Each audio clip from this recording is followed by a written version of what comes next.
संपर्क आयटीआयमध्ये तुमचं सहर्ष स्वागत आहे. याच्या अगोदरचा आपला क्लास एसी करंटमध्ये आरसी आणि आरएल सिरीज सर्किट आपण पाहिलं होतं. ठीक आहे. आता आपण काय बघायचं आहे, तर आपण बघायचं आहे रेजिस्टन्स, इंडक्टन्स आणि कॅपॅसिटन्स इन सिरीज मध्ये, म्हणजे आरएलसी सिरीज सर्किट आपण याचा अभ्यास करायचा आहे. ओके, येस और नो?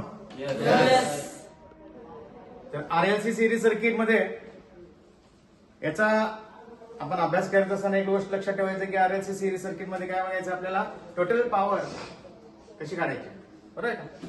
सिंगल फेज मध्ये आपण टोटल पॉवर कशी काढतो याचा अभ्यास करायचा आहे आपल्याला. ओके, लक्षात ठेवा. याच्यामध्ये बघा, आर हा रेजिस्टन्स झाला, एल इंडक्टन्स झाला आणि सी कॅपॅसिटन्स झाला.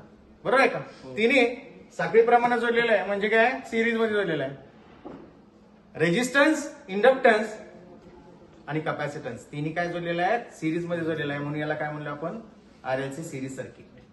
कोणतं सर्किट म्हणलेलं आहे? आरएलसी सिरीज सर्किट म्हणलेलं आहे. काय म्हणलेलं आहे याला? R L C. आर म्हणजे रेजिस्टन्स, एल म्हणजे इंडक्टन्स आणि सी म्हणजे कॅपॅसिटन्स. यांचं काय केलेलं आहे आपण, सिरीज मध्ये जोडलेलं आहे आणि याचं काय करायचं आपल्याला, अभ्यास घ्यायचा आहे. ओके, लक्षात येते का? बघा, आर मधून बघा इकडून सप्लाय सुरू केला आपण, करंट आर मधून वाहतो. रेजिस्टन्स मधून वाहणारा जो करंट आहे, ओके, रेजिस्टन्स मधून वाहणारा करंट हा काय आहे, इनफेज आहे. काय इनफेज आहे, म्हणजे व्ही आर बरोबर काय होणार आहे, आय गुणिले आर. लक्षात येते का तुमच्या? तर रेजिस्टन्स मधून वाहणारा करंट हा व्होल्टेजच्या काय इनफेज आहे. व्होल्टेजच्या काय इनफेज आहे, म्हणजे 90 अंशाने काय आहे, हा इन फेज आहे. लक्षात ठेवा. इंडक्टन्स जो आहे बघा, इंडक्टन्स मधून वाहणारा करंट आहे का, याच्यामध्ये काय आहे, 90 अंशाने लॅगिंग आहे. करंट काय आहे, 90 अंशाने काय आहे, लॅगिंग आहे. आणि व्हीसी म्हणजे कॅपॅसिटर भोवती होणारा व्होल्टेज ड्रॉप आहे. बरोबर आहे का? आणि ह्या कॅपॅसिटर मधून वाहणारा करंट, जो कॅपॅसिटर मधून वाहणारा जो करंट आहे तो काय आहे, व्होल्टेजच्या करंट काय आहे, लॅगिंग आहे का लिडिंग आहे, लिडिंग आहे. ओके, लक्षात येते तुमच्या? आता याच कॅरेक्टरिस्टिक आपण बघायचं झालं तर सर्वप्रथम बघायचं आपल्याला, हे जे जोडलेलं आहे ते कशापासून जोडलेलं आहे, सिरीज मध्ये जोडलेलं आहे. मग याच्यामध्ये वाहणारा जो करंट असतो तो काय असतो, समान असतो. काय असतो, समान असतो. त्यामुळे करंट बघा, वेक्टर डायग्राम मध्ये जो करंट बेस आहे तो खाली घेतलेला आहे. ओके, करंटचा बेस जो आहे तो इथे घेतलेला आहे vector diagram. Second number characteristic याच्यामध्ये काय आहे बघा, या रेजिस्टन्स मधून,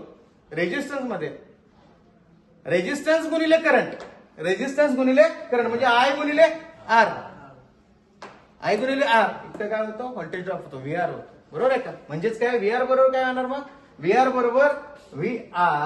बरोबर आय गुणिले आर. ओके, येस और नो? येस.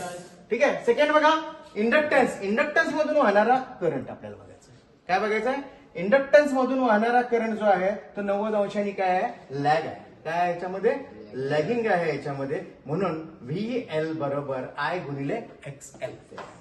लक्षात येते? याच्यामध्ये कसा मिळतो बघा, आय गुणिले एक्सएल. एक्सएल म्हणजे काय, इंडक्टिव्ह रिएक्टन्स. करंट गुणिले इंडक्टिव्ह रिएक्टन्स काय मिळतं, हा इंडक्टन्स मध्ये मिळणारा व्होल्टेज ड्रॉप. आणि हा व्होल्टेज ड्रॉप जो असतो तो काय असतो, करंट फ्री, व्होल्टेजच्या लिडिंग असतो 90 अंश. ठीक आहे. तिसरा जो आहे तो कॅपॅसिटन्स. काय आहे, कॅपॅसिटन्स. व्हीसी म्हणजे काय, कॅपॅसिटन्स भोवती होणारा व्होल्टेज ड्रॉप. बरोबर आहे. व्हीसी बरोबर काय येणार याच्यामध्ये बघा, व्हीसी बरोबर करंट गुणिले कॅपॅसिटिव्ह रिएक्टन्स. करंट गुणिले कॅपॅसिटिव्ह रिएक्टन्स इतका व्होल्टेज ड्रॉप होतो. याच्यामध्ये जो करंट असतो तो काय असतो, 90 अंशाने काय असतो, लिडिंग असतो. लक्षात आलं? करंट पुढं, कॅपॅसिटिव्ह सर्किट मध्ये करंट काय असतो, पुढं असतो, 90 अंशाने काय असतो, लीड असतो. लक्षात येते का? आणि व्होल्टेज माग असतो. लक्षात आलं? इथं डायग्राम सिम्बॉल पण दिलेला आहे. इथं बघा, व्हीसी हा 90 अंशाने काय असतो, माग आहे, आणि करंट काय असतो, पुढे आहे का, कॅपॅसिटिव्ह सर्किट मध्ये. लक्षात आलं? आता याच्यामध्ये टोटल व्होल्टेज जो असतो, तो टोटल व्होल्टेज असतो तो वेक्टर बेरजे इतका असतो. काय असतो, टोटल व्होल्टेज जो असतो तो तिन्ही रेजिस्टन्सच्या व्होल्टेजच्या वेक्टर बेरजे इतका असतो. लक्षात येते? ओके, सगळं समजलं तुम्हाला कॅरेक्टरिस्टिक. तर याच्यानंतर या डायग्राम वरून आपण बघायचं, आपण आरएलसी सिरीज सर्किटचा डायग्राम वरून आपण बघायचं आहे त्याचा टोटल काय काढायचं आहे, पॉवर. आरएलसी सर्किटचा सिरीज सर्किट मधलं पॉवर काढायचा फॉर्म्युला आपण बघायचा आहे. तर बघा याच्यामध्ये हे वेक्टर डायग्राम काढलेला आहे. टोटल व्हीटी इथं आहे का? ओके, हा वेक्टर डायग्राम आहे. हा काय आहे, इंडक्टन्स भोवती होणारा व्होल्टेज ड्रॉप. इथं बी अक्षराने दर्शवलेला आहे. इथं बघा सी, हा व्हीसी कॅपॅसिटर भोवती होणारा व्होल्टेज ड्रॉप हा डायग्राम काढलेला आहे. आणि इथं रेजिस्टन्स भोवती होणारा व्होल्टेज ड्रॉप इथे दाखवलेला आहे का? ओके, व्हीएल आणि व्हीसी हे काढत असताना बघा व्हीएल वजा व्हीसी असे दाखवलेलं आहे काय? ओके, तर याच्यावरून आपण काय काढायचं आहे, तर आपल्याला बघायचं आहे हा formula VT square. VT square म्हणजे हा कर्ण काढलेला आहे इथं व्हीटी. टोटल सर्किटला व्होल्टेज येतं म्हणजे कर्ण, बरोबर आहे का? व्हीटी स्क्वेअर बरोबर V R square. V R square म्हणजे काय, रेजिस्टन्स भोवती होणारा व्होल्टेज ड्रॉप इथे दिसतोय का? आहे का? प्लस व्हीएल वजा व्हीसी स्क्वेअर.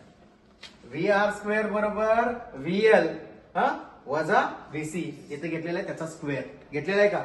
त्याच्यानंतर काय व्हीटी टोटल व्होल्टेज बरोबर काय येणार बघायचा. इकडे लक्ष द्या, व्ही आर स्क्वेअर अधिक व्हीएल वजा व्हीसी स्क्वेअर हे काय आहे, रूट चिन्हामध्ये वर्गमुळात दिलेला आहे. इथं स्क्वेअर काढल्यानंतर इथं काय जागा येणार आहे, हा वर्गमुळात घालायचा आहे आपल्याला, याला वर्गमुळात घ्यायचा आहे. तर इथला स्क्वेअर काढला आपण इथं ठेवलं का? किंवा त्याला वर्गमुळात घेऊन व्ही आर चा स्क्वेअर व्हीसी वजा व्हीएल चा स्क्वेअर. आलं लक्षात?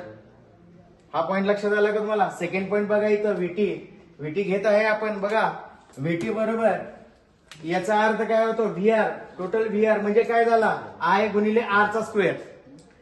इथं लक्ष द्यायचं आहे, व्हीआर इथं घेतलेला आहे का, व्हीआर चा स्क्वेअर आय गुणिले आर. व्हीआर चा स्क्वेअर म्हणजे काय, रेजिस्टन्स भोवती होणारा व्होल्टेज ड्रॉप आपण आय गुणिले आर काढतो का? आर स्क्वेअर प्लस बघा प्लस काय घेतला इथं, आय गुणिले एक्स एल चा स्क्वेअर वजा आय गुणिले एक्स सी चा स्क्वेअर. व्हीएल आणि व्हीएलच्या जागी काय इथं घेतलेलं आहे, तर याला काय नाव दिलेलं आहे, एक्सेल दिलेलं आहे, हो ना. इंडक्टिव्ह रिएक्टन्स आणि कॅपॅसिटिव्ह रिएक्टन्स. त्याच्या खाली आपण काय केलेलं आहे, आय कॉमन काढून इथं बाहेर घेतलेला आहे. इथं आयचा square R square plus XL वजा एक्सी घेतलेला आहे का? व्हीटी अपॉन आय स्क्वेअर इथं घेतलं, बरोबर आहे का? याचाच अर्थ काय होतो, इन्फिडन्स होतो. इथं बघा आर स्क्वेअर अधिक एक्सेल वजा एक्सी, बरोबर आहे का? व्हीटीच्या ऐवजी इथे इन्फिडन्स इथं लिहिलं का इथं झेड, बरोबर का? त्याच्यानंतर वर्गमुळात आपण आर स्क्वेअर प्लस एक्सेल वजा एक्सी स्क्वेअर. याच्यानंतर आपण बघायचं आहे पॉवर फॅक्टर बरोबर. पॉवर फॅक्टर बरोबर बघा रेजिस्टन्स भोवती होणारा व्होल्टेज ड्रॉप आणि टोटल व्होल्टेज. रेजिस्टन्स भोवती होणारा व्होल्टेज ड्रॉप आपण कशाने काढतो, आय गुणिले आर. आणि टोटल व्होल्टेज काढत असताना व्होल्टेज ड्रॉप करत असताना आय गुणिले झेड. टोटल वेक्टरच्या बेरजेला आपण काय म्हणतो, इन्फिडन्स, म्हणून आय गुणिले झेड, बरोबर आहे का? बरोबर बघा हा आय, बरोबर आहे का? आय गुणिले आयला आय गेल्यानंतर काय राहिलं इथं, आर भागिले झेड राहिला. हा येणारा जो आहे आर भागिले झेड तो काय आहे, पॉवर फॅक्टर आहे. काय पॉवर फॅक्टर.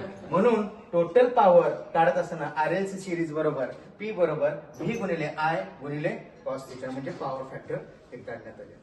ओके डन, समजलं ना तुम्हाला?